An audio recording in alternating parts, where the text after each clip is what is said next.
talking with GregMengarelli, and you have decided to run for mayor of Prescott. How big of a step was that to come to that decision? Well, it took a lot of thought and some prayer and several weeks of just talking to my family and talking to some leaders here in the city to kind of see if I should do that. And it's been very exciting, but it's been a lot going on. So you are right now serving on the school board, the Prescott Unified School Board. So what happens with that position? Yeah, good question. People have been asking me that. So, I'm going to continue as a school board president through the campaign. And I've talked to Joe Howard about that, and I can fulfill my duties and want to during the campaign. And then if elected, Lynn, I would resign from the school board. In other words, I would not be on the school board and be the mayor at the same time. That would be too much, and I think there'd be some conflict of interest that, so if I'm elected, I'll resign. And then as you know, the school district has a great process to bring somebody in to fulfill the rest of my term. And the school district and the City of Prescott actually have a really good relationship, so that might just help cement that relationship even further. Yeah, absolutely. No, I think there's some great partnerships that we can continue to forge between the school district and the city, and it should be good for the community. What's been the community response to hearing about your candidacy? It's been quite overwhelming. It's been very positive. It's very encouraging to me to hear all the folks that are excited about me running, and so I've been very encouraged by that, to have so much great support here in town. So as we know, there are two other candidates running for mayor. What made you decide to get in? Lynn, I've been here 22 years with my family. We have 9 children that we've raised here in town and continue to raise. It's been such a great experience for us these past 22 years. Such a great conservative town where we just really appreciate the values in our town. And so I thought it was time for me to step in and preserve that and enhance that. And so I just really want to continue the great tradition we have in the city and want to be a part of the future of Prescott. Okay, so the elephant in the city, so to speak, is the Prop 443. Do you have a position on that yet? I do. We have an $80 million elephant in town, right? We have an unfunded liability.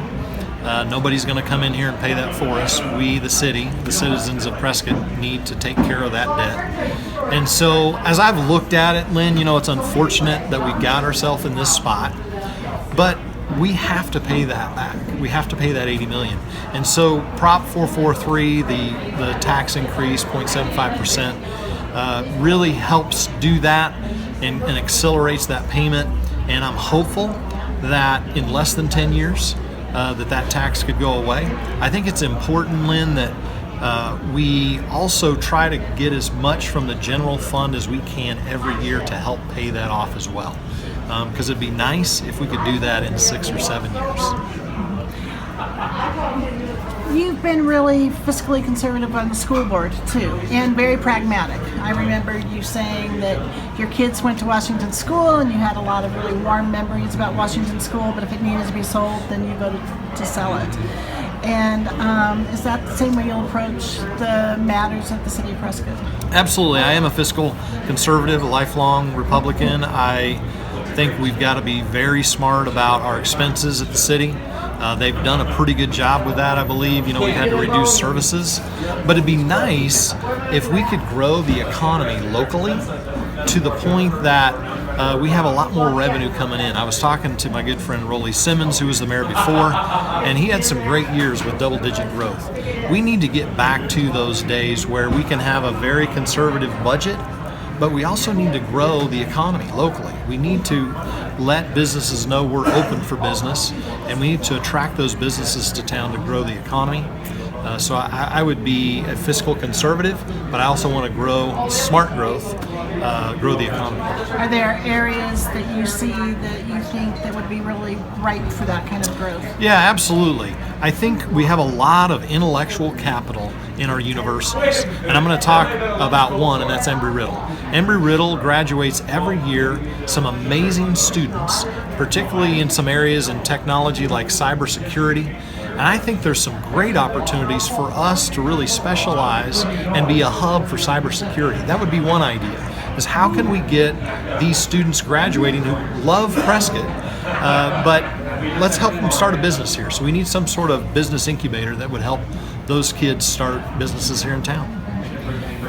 Okay, talk to us a little bit about Prescott Unified School District. That's a subject near and dear to your heart, and you were also instrumental in getting that bond override passed, and putting some steps in place where it wasn't just cutting at the school district, it was working together with the community to help it grow too. Right, we're finally seeing some stabilization. As you know, there were some tough years there where we had to make some tough decisions to restructure and close some schools, and now we're selling those schools.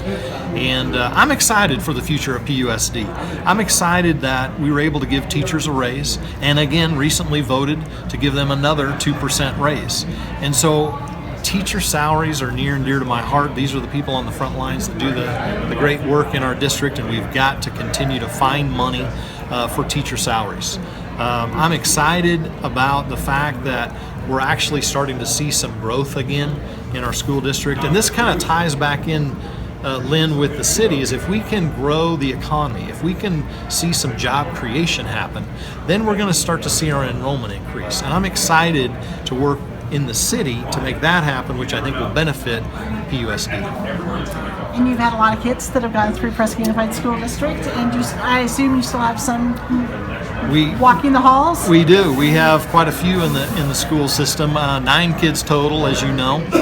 We've had 3 graduate from Prescott High School, and 2 are off in college right now. So that leaves the balance of 6 in our PUSD schools. We're at Lincoln, we're at Granite School, and we're also at the high school. So love what our public schools do for our community, and my kids have benefited tremendously. Okay, anything you want to add? I'm just excited for our future. I think we have a bright future in Prescott. I think there's a few things like this pension fund that we're going to fix real soon. And the sober living homes, I think the city's done a great job of getting a better handle on that. But I really want to see us kind of turn the corner on some of those issues. I'm excited for the future of Prescott in terms of the growth, and just am excited to be a part of that. Okay, thank you very much.